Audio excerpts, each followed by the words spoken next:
नमस्कार, स्वागत है आपका भारतीय शिक्षा बोर्ड के इस नए एपिसोड में। दोस्तों, आज भी हम बात करने वाले हैं सोशल साइंस पे। सोशल साइंस यानी कि सामाजिक विज्ञान।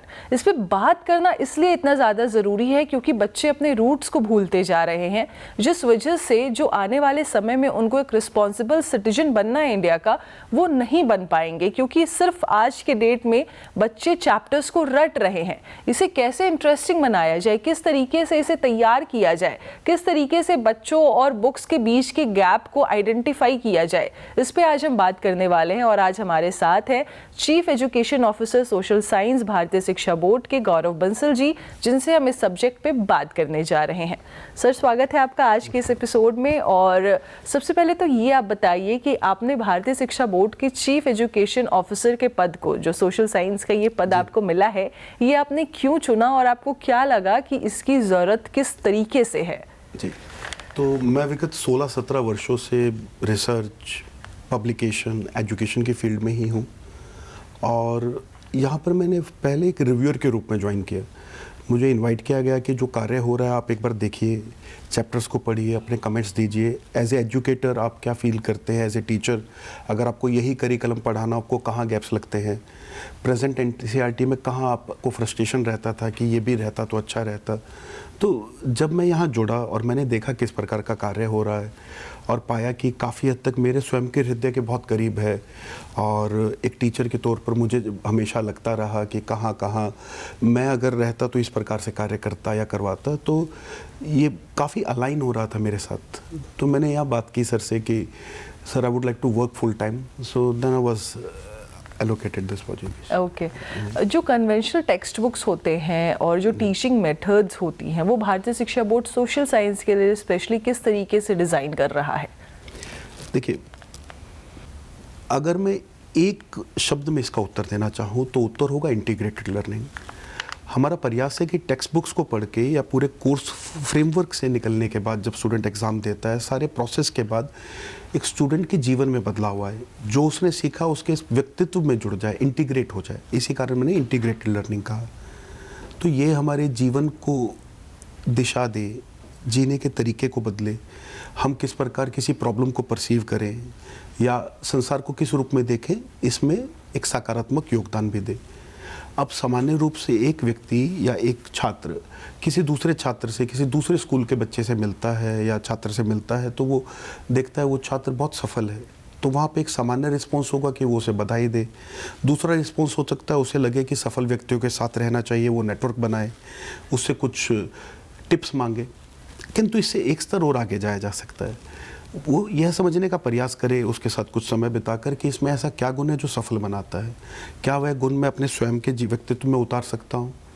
अगर मुझे उसे उतारना है तो मेरे अंदर ऐसी क्या वृत्ति है जो ऐसा करने से रोक रही है, और अंत में क्या ये मेरे लिए सूटेबल भी है। जरूरी नहीं है जो उसके लिए कार्य कर रहा है मेरे लिए कार्य करे। तो एक स्टूडेंट ये खुद से डिसाइड कर पाए और वो उसकी सोच इस दिशा में जाए। ये हर बार सफल होगा इसकी ना तो गारंटी है और ना ऐसा होगा, किंतु एटलीस्ट उसका ब्रेन, उसका जो बुद्धि है वो इस प्रकार कार्य करे कि वो एक लॉन्ग रन फ्रेमवर्क में थियोराइजेशन, या इसको एक अगर मैं फिलोसॉफिकल रूप में कहूँ, एब्स्ट्रैक्शन के रूप में देखें।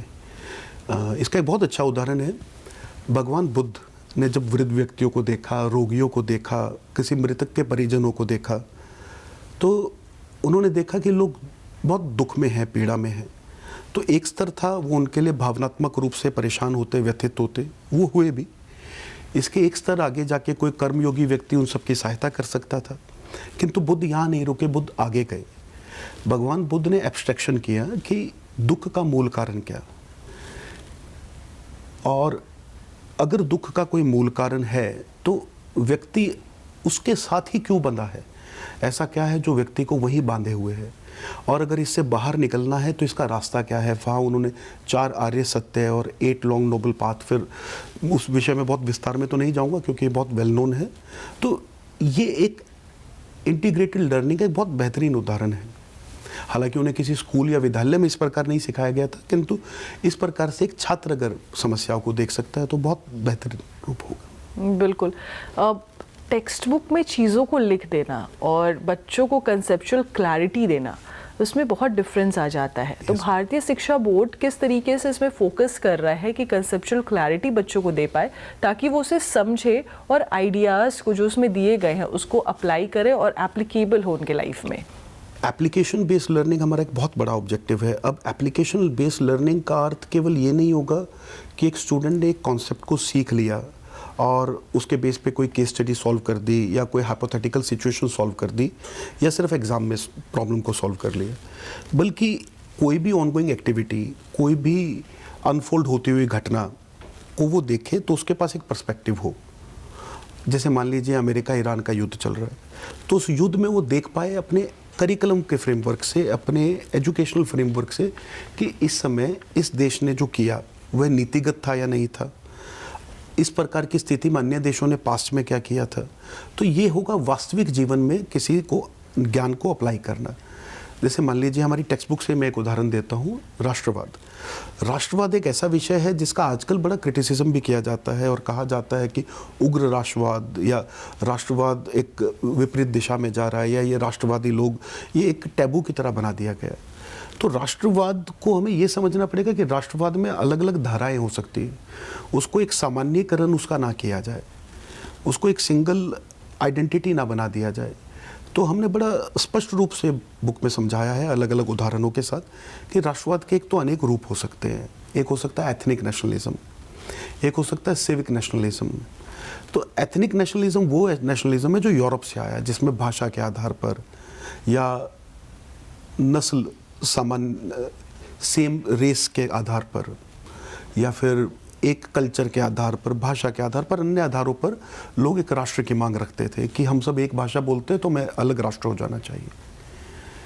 इस तरह का राष्ट्रवाद आप एक बार अप्लाई करके अपना राज्य बना भी लेंगे तो उसकी समस्या है कि identities never stop, identities are almost infinitely divisible.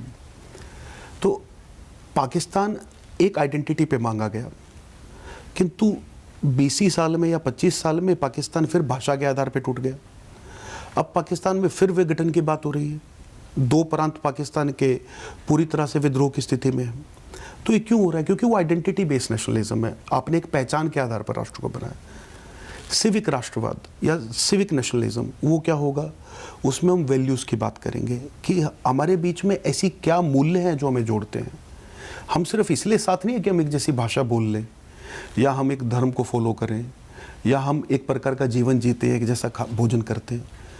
अगर केवल इसी आधार पर राष्ट्र बना तो उसके विघटन के चांस बहुत अधिक होंगे, किंतु अगर वो मूल्य आधारित हुआ, एक समझ के आधार पर हुआ, तो वो राष्ट्र के टिकने का और उसके विकास करने का उसकी संभावना बहुत अधिक होगी।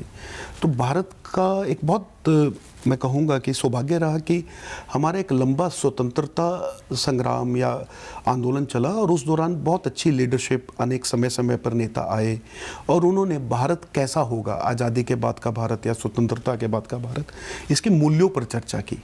केवल इसलिए नहीं मांगा कि अंग्रेज हमसे अलग नस्ल के हैं तो उनको हम पर राज करने का अधिकार नहीं। शुरुआत ऐसे ही हुई थी, किंतु बाद में बहुत संवर्धन हुआ मूल्यों का। बिल्कुल, बहुत आप डीप बातें बता रहे हो जिससे लोग कनेक्ट कर पाएंगे इन चीज़ों को। सवाल ये भी उठता है ना कि जो भारतीय ज्ञान परंपरा है, जो प्राचीन भारतीय ज्ञान परंपरा है, उसको आप मॉडर्न सब्जेक्ट जैसे जो पॉलिटिकल साइंस है उसके साथ कैसे कनेक्ट कर रहे हैं?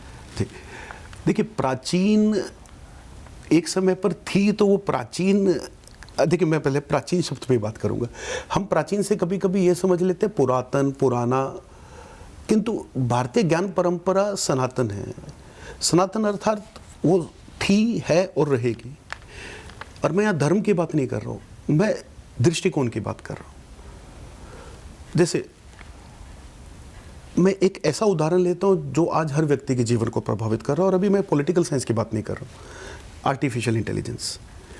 आर्टिफिशियल इंटेलिजेंस जब 3-4 साल पहले हमारे जीवन में आया तो हमने किस प्रकार उसको प्रयोग करना आरंभ किया कि हम कहीं पे कोई आइडिया या कोई स्पेसिफिक सजेशन मांगते थे कि मुझे बताओ इसमें ऐसा कैसे किया जा सकता है या इस आइडिया को कैसे विस्तार दिया जा सकता है। जब हम उसमें अच्छे सॉल्यूशन मिले तो धीरे धीरे फिर हमने उसे पूरा कि मुझे ये चैप्टर बनाना है या मुझे ये प्रॉब्लम सॉल्व करनी है, मुझे स्कूल की केस स्टडी लिखनी है, मुझे ये एग्जाम्पल बनाना है, तो हमने सीधा सीधा प्रश्नों को डालना शुरू कर दिया।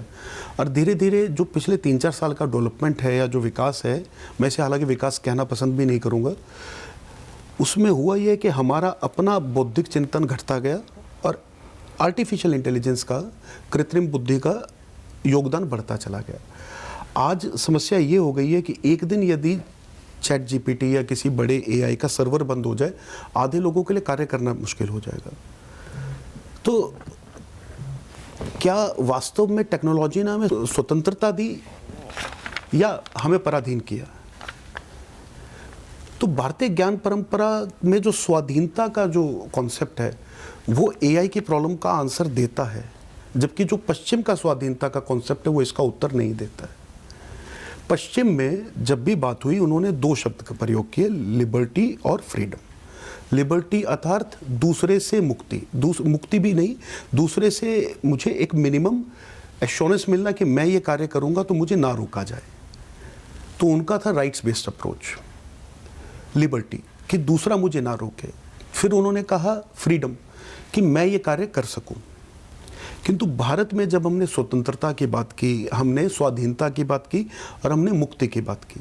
स्वाधीनता लगभग लिबर्टी जैसा कि मैं दूसरे के अधीन नहीं हूँ, दूसरा मुझे ही कुछ करने से नहीं रोकेगा।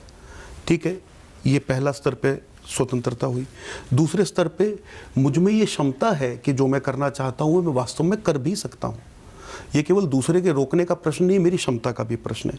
तीसरा मुक्ति। मुक्ति के स्तर पर हमारे उपनिषद बड़ा स्पष्ट कहते हैं कि स्वतंत्रता वो नहीं है कि आप क्या कर सकते हैं, बल्कि इसका विवेक भी कि आपको क्या नहीं करना है। तो कहाँ रुकना है इसकी समझ भी स्वतंत्रता है, इसकी समझ ही मुक्ति है। तो आज एआई के प्रयोग में हमें कहाँ रुकना होगा, कहाँ अपनी सीमा बांधनी पड़ेगी, कहाँ इस जगह पे एक फुल स्टॉप लगाना पड़ेगा कि हमारा दिमाग का विकास ही कहीं ना रुक जाए। और इसमें एक बड़ा, मैं बहुत अभी इसका रेफरेंस तो नहीं दे पाऊंगा, किंतु ऐसा कहा जा रहा है कि पश्चिम में जो आईक्यू के अब रिजल्ट्स आ रहे हैं उसमें पहला जनरेशन जो हमारा 2010 के बाद के जो बच्चे पैदा हुए वो जनरेशन है जिसका आईक्यू पिछले 100 सालों में पहली बार घटा है। यानी हर जनरेशन के साथ हमारा आईक्यू 6-7 पॉइंट बढ़ रहा था। तो अब क्योंकि अत्यधिक टैबलेट्स का प्रयोग, मोबाइल फ़ोन का प्रयोग, एआई का प्रयोग और इस सब के बीच में अपनी बुद्धि और विवेक का प्रयोग कम, इस सब के कारण मैं इसका अभी बहुत स्पष्ट रूप से आपको, जैसा मैंने कहा, संदर्भ तो नहीं दे पाऊंगा किस रिपोर्ट में ऐसा है, किंतु आईक्यू के अनेक टेस्ट होते हैं और सामाजिक रूप से उनके आंकड़े भी उपलब्ध रहते हैं। तो ऐसा कहा जा रहा है कि आईक्यू अब गिरने लगा है। बहुत आपने एक चैलेंजेबल बात कही है जो मोस्टली आजकल स्कूल्स में ही बोल दिए जाते हैं कि एआई से रिपोर्ट बना लो, एआई का यूज़ करो, लेकिन आपने इसको चैलेंज किया है कि एआई किस तरीके से आपके बच्चों की बुद्धि को, आईक्यू को कम कर रहा है। ये चिंतन का विषय है सर, बहुत अच्छा आपने पॉइंट उठाया है। सर एक आखिरी सवाल आपसे पूछना है, जो आपने अभी भारतीय ज्ञान परंपरा को लेकर बात की, बहुत अच्छी बात आपने कही, इसे आप लॉन्ग टर्म डायरेक्शंस में किस तरीके से लेकर जाएंगे ताकि जो आपने चैलेंजेस बताया है वो चैलेंजेस बच्चों के सामने ना आए और एटलीस्ट इंडिया के बच्चों का आईक्यू लेवल हम बहुत ज़्यादा कर सके? जी, मैंने जो उदाहरण आपको एआई के संदर्भ में दिया, यदि हम उसमें 1 या 2 लेयर और जोड़ें तो हम देख सकते हैं कि वो पर्यावरण पर भी उसी प्रकार लागू होता है। पर्यावरण के संदर्भ में हमने पर्यावरण का इतना विनाश किया है कि हम भूल गए कहाँ रुकना है, जिसे हमने वास्तव में स्वतंत्रता, पूर्ण स्वतंत्रता कहा। तो ईशावास्य उपनिषद जो हमारा एक बहुत ही प्रमुख उपनिषद है, उसका प्रथम सूत्र ही कहता है तेन त्याक्तेन भुंजिता, अर्थात संयमित विवेक पूर्ण रूप से किया गया उपभोग ही श्रेयस्कर है। तो इसके अतिरिक्त भी हमने 4 प्रकार के पुरुषार्थ कहे, धर्म, अर्थ, काम, मोक्ष, जिसमें धर्म के आधार पर ही किया गया अर्थ या धर्म के आधार पर ही किया गया काम ही श्रेयस्कर है।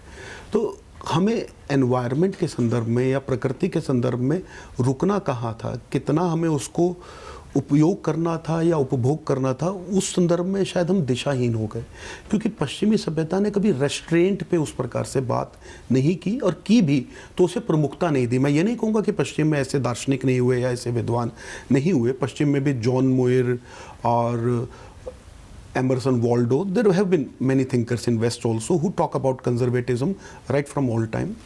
But in the modern context, what values do the civilization give importance to?